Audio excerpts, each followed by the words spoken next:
Merci, Monsieur le Président. On est évidemment favorable à une modernisation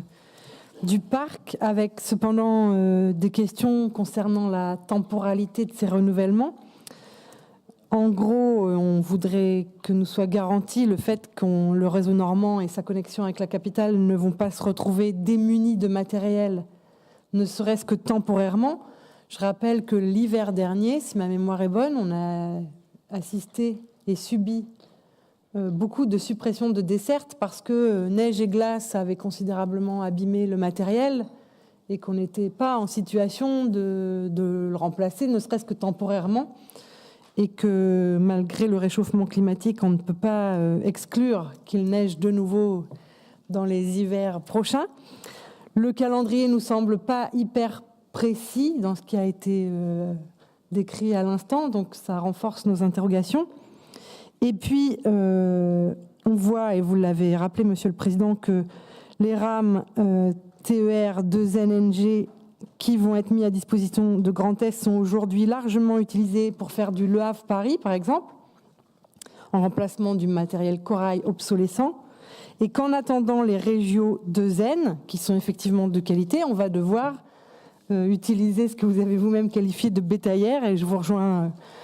à peu près sur ce qualificatif, mais avec des doutes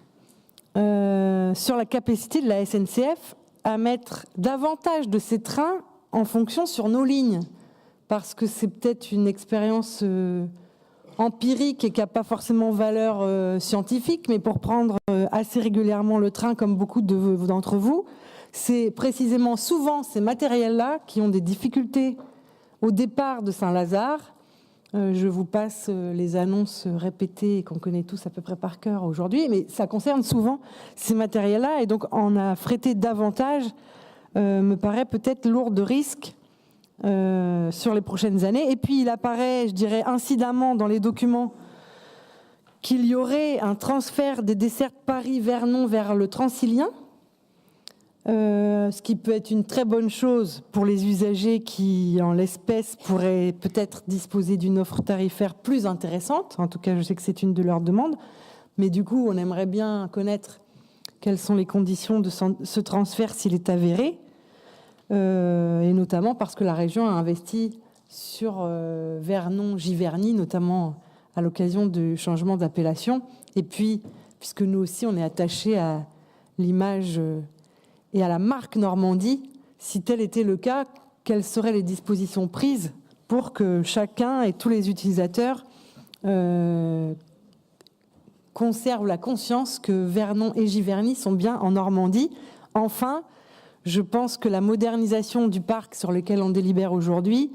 mais plus globalement avec l'acquisition des rames Omneo Premium, ne va pas suffire